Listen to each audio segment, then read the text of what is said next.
Hey guys, welcome to today's video. I am going to be sharing with you in action 10 makeup techniques, application ways you might be going wrong. These are 10 commonly made makeup mistakes, and we're going to dial right in, do one side of the face with the mistake way. Some of these things I'm just gonna go ahead and say, if you are doing this and you think it looks great, good for you. You do you. I personally don't think the mistake way is the way, but same thing when reviewing products. I have to give that little disclaimer because someone's gonna be like, Tati, you know what? I like my wing eyeliner all the way up to here, and that is how I do it. And I'm gonna be like, you know what? Bless it. You do you, and I'll be over here with like the sharp whatever.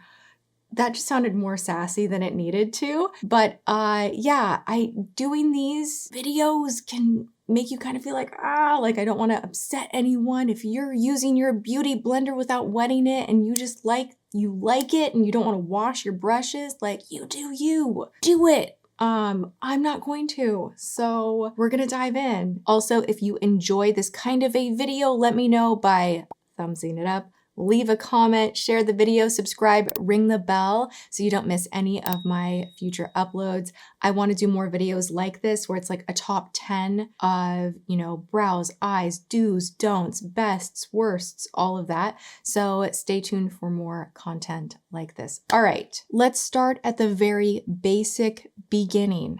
It's a very good place to start. When you're picking out your foundation, make sure that you are selecting something that is appropriate for your skin type. Now this seems like, oh my gosh, what a dumb thing to say, but we're talking about the basics. A lot of you guys DM me, you message me, you're like, can you do a drugstore makeup starter kit? Can you do like a shop with me starter kit? A lot of people still, to this day, however many years in and however many beauty videos later, are selecting products that are not correct for their skin type or their desires based on reviews alone of someone saying, this is the best product ever, it's so hyped, it's so good. So a few things that you want to make sure that you are being very aware of is the kind of finish that you want your product to have, the kind of coverage you want your product to have, but the most important is what kind of skin do you have? Now, if you like a matte finish, you don't want a glowy finish. You can get there even with drier skin. Maybe you just really want that velvety finish, but you don't want glowy skin just because you have dry skin.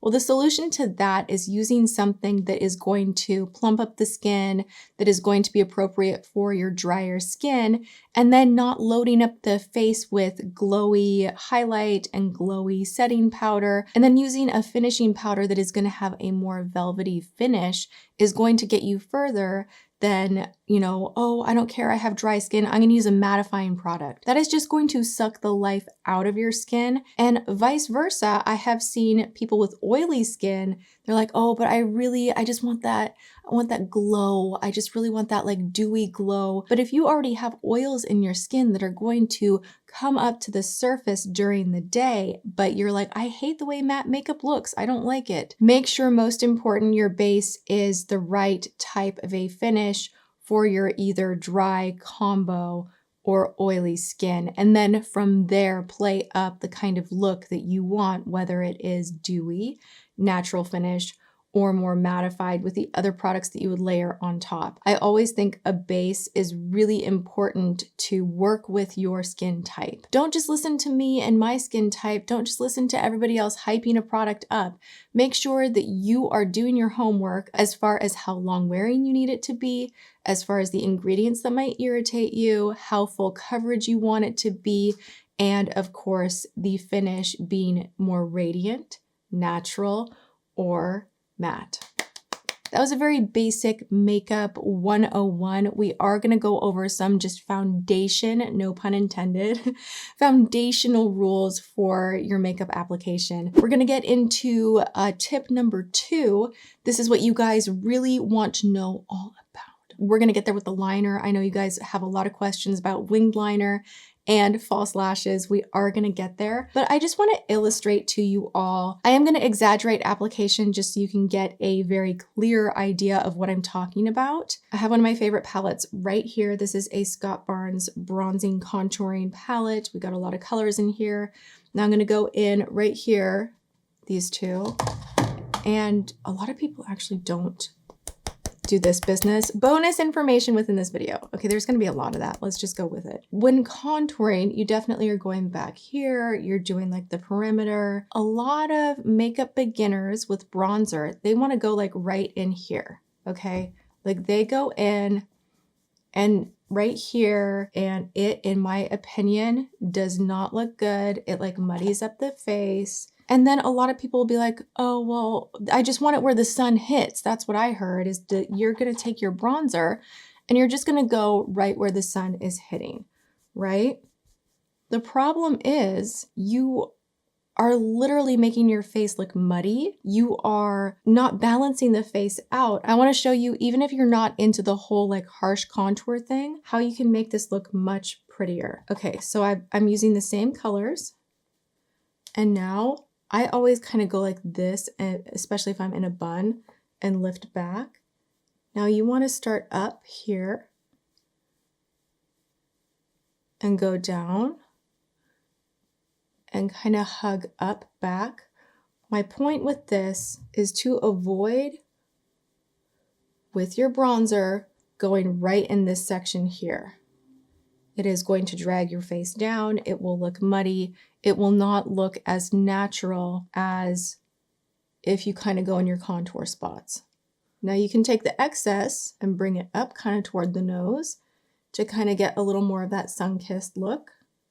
But you see, just placement wise, this, you can go down on the jawline, is going to be much better. Bonus tip for you guys, make sure not only that you are going down the neck with bronzer and with foundation, if you use a foundation a little bit darker than your actual skin, make sure that you get the ears. But then here's your bonus. Do not forget, especially if your hair is up in a bun, to get behind the ear. This feels a little bit weird and is like one of those things that you can easily forget about, but just make sure you take a little bit of your bronzer down even the back of the neck.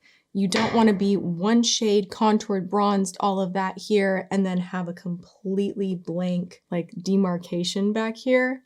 Terrible. Tip within a tip, using hairspray on your spoolie to make sure that your brow hairs stay completely in place. This is the good side. Okay, this is the good side. Brushing those hairs upward. Now these are gonna stay in place. None of this is going to move, especially since I used hairspray, which, you know, maybe you don't wanna do all the time, but this is a good makeup hack. So long as you use the right formula, play around with it that doesn't flake, this is going to be more budge proof than any gel you could purchase. So on our makeup mistake side, I am going to do the same thing. However, we're going to let it dry. The makeup mistake side is going to be doing your brows, which some people prefer to do their brows before they do foundation, before they do their eyeshadow, and really makeup application and the order of application is so personal. However, this particular makeup mishap, if you will, is one that you can commonly overlook, and it looks terrible when you do. What I'm talking about is waiting to powder, and this could even be like your finishing powder, and being just kind of crazy with it after you have already set your brows, whether it be with a gel, a pomade, hairspray, the technique I just showed you. You are likely to have an issue with powder.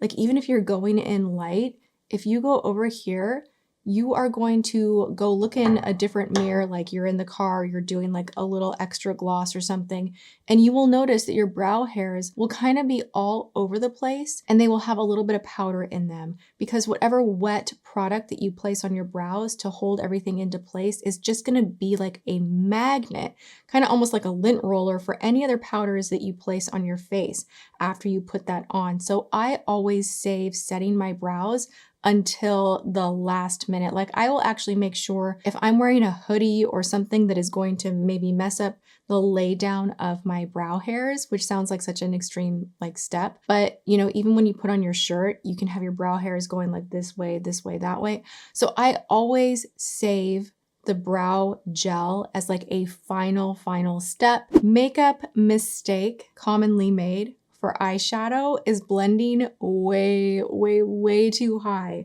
You do need, no matter what your eye shape is, a little space underneath the brow just a little separation between your eyeshadow and the brow. So I'm going to show you because it starts out kind of innocent and like people will not go in the crease, but above it, like somehow blending above the crease entirely. Now what this does, not only is it going to be more difficult for you to blend this way, and you might think, okay, my goal is just to keep this lid clean. And that's great. Like that is smart. That is a good look. However, when you start getting too high up and you are getting up there, it is just typically not a flattering look. I'll show you the correct placement is going to be in, like feel that bone there. And what you're going to do is take a light application first and go in and out. Windshield wiper motion if you're a beginner, windshield wiper motion, and then use circular motions, focusing the majority of the color on the outer half. But you see that I have left all of this clean, and just by the circular motion, a lot of it has lifted up. So a lot of people panic. They watch videos, they see the outcome of a beautiful makeup look, and they think the only way to get that is going to be by laying down a lot of color too high. And that just kind of, in a weird way, makes the eye look smaller. So that is a makeup mistake where both ways you have the goal achieved of keeping the actual lid clean. This way over here, you're doing a nice gradient, but you're also leaving space underneath the brow where you can do a little lifting, highlighting. It's just going to frame the face much better. On to the liner. Everyone wants to know all about winged liner. Now I'll show you what I have witnessed, and God bless them, but a lot of these things that I have seen in real life have been from asking in action, like friends and family, like, okay, well, what do you think you're doing wrong? Show me how you apply it. And I watch and I'm like, oh, like, ooh, like, are we, you know, so I have seen a lot of these techniques in action, especially when I ask like, how you doing things. So I'm not just making this up, especially with this one. So hang with me. All right. When you look down and you do a wing liner, and you start like this, right? And you kind of do what you think will be a wing. You end up getting not a wing, but you get this. That is not ideal. Now in the mirror, I'm like, oh, this looks sharp. This is nice. Open my eyes like, how are we doing today? And it's like that's probably not what you want. So this is the technique that is going to work. Now, for the sake of just showing you guys, let's just like do the full thing here.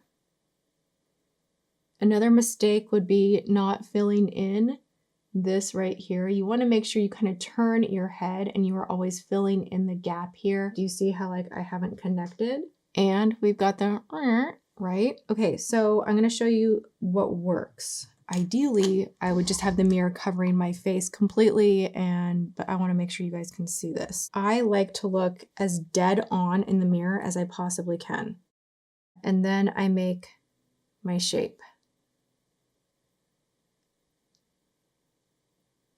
So here, you can already see a difference between the two, right? Now I haven't filled anything else in, but I at least know, all right, like that's pretty good. I can sharpen up this edge, fill everything in, and my eye shape is challenging, but you can see it's not like the full, it's actually pretty straight. So I'm going to fill that gap in right there. Kind of go from this edge downward.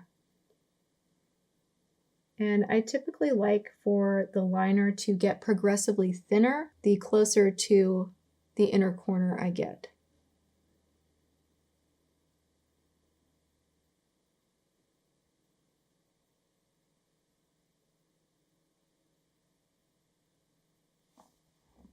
And you can see which side clearly looks better. It's giving me a nice lift. It is kind of hugging into my lower lash line a little. That's kind of how I typically measure. You know, knowing your eye shape and what looks best for your unique eye shape is so important.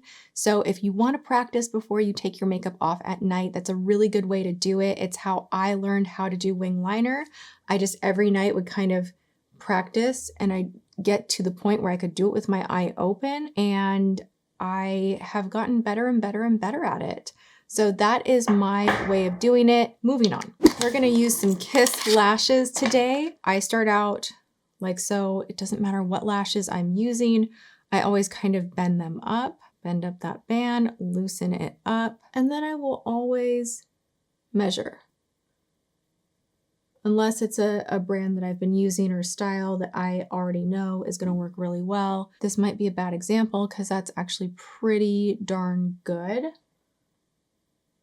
Placement of your lashes is important. So this looks pretty nice, right? We're gonna go ahead and pop that one on. I'm gonna do just like a little teeny tiny coat of mascara. Common makeup mistake, blowing on the glue to dry it. Don't do it. Don't do it. I want you to notice how I'm popping this on. I'm giving you guys more than 10 tips. It's just happening. It's just what it is. Okay, so you see, again, with my eyes kind of open, how I want these lashes to kind of fan up. If I just stick them down, I'm not gonna get the same effect. So I'm fully going in.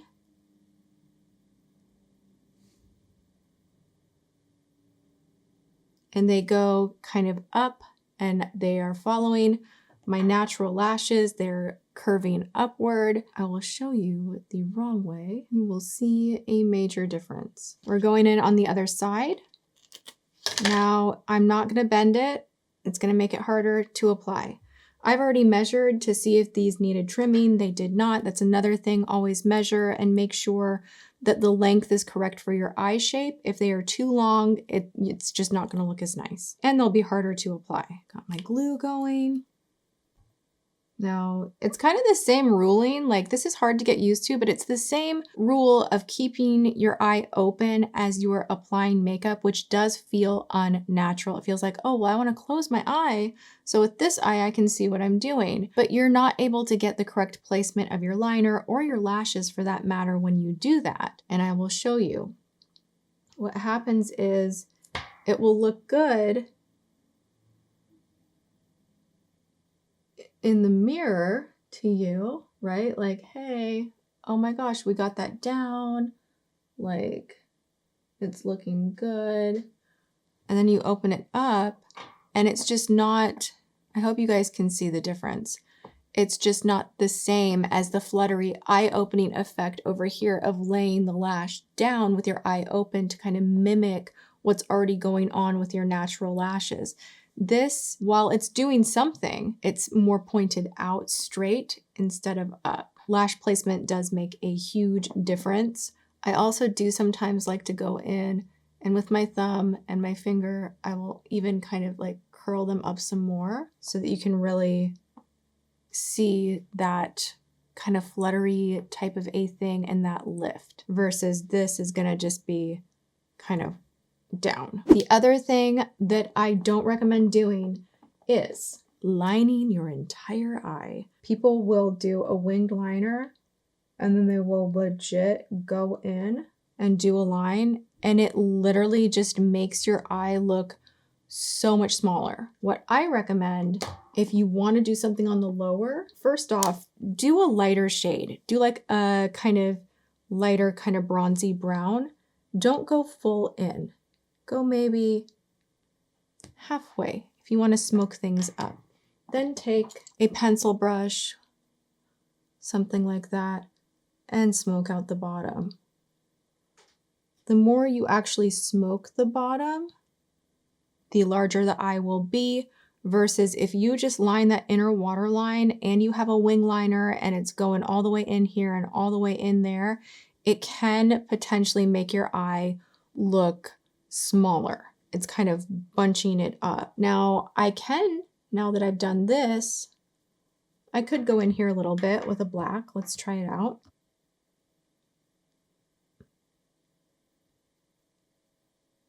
But again, don't go crazy. Like, you don't have to do a thick application where you're going all the way in and kind of on, you know, the edge of that lash line as well. Just kind of pull back a little bit, layer things, do the upper lower kind of the same way where you are giving a backdrop and then you are going in with the line to frame it so the eye can look widened and a little bit more flattering versus squinty. Are we sick of my tips yet? I have a few more. One is to not layer up any one area too much.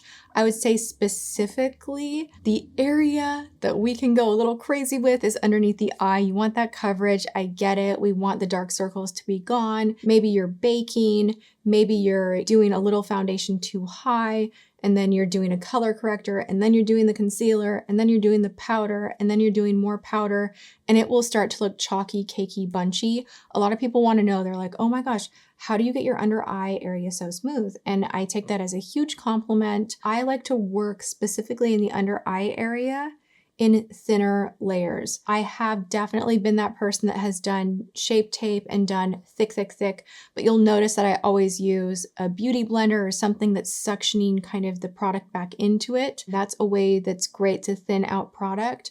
But the older I get, the more I pay attention to making sure that my foundation is not getting too high up here and that I'm not using like the big triangle of concealer everywhere, because it's just like layer on layer and then powder and then baking if you're doing that. And just be mindful that if you are into the layering process, which is a pretty way to do your makeup, that you're not overdoing any one particular step, because you will end up with that cakey, crunchy look in real life. My final tip for you all is, once we have done the full big thing, you know, we're working on less layers. We're working on the correct skin type for foundation. We are doing eye makeup with our eyes open, certain particular steps. We're, you know, doing all these things. The makeup is, looks so good. Do not forget to set it. This is an overlooked like step where a lot of people that watch videos, they're like, oh yeah, I watch people do that, but I'm not going to buy a setting spray.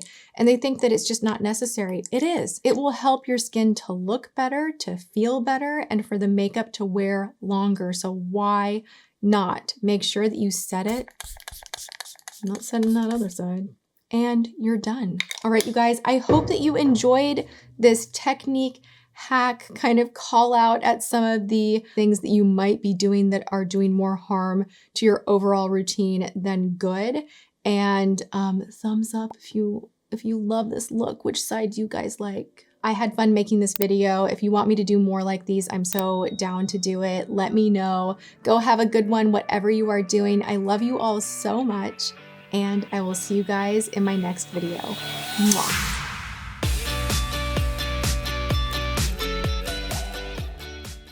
Is this side really that bad though? Is it? Is it? Is it?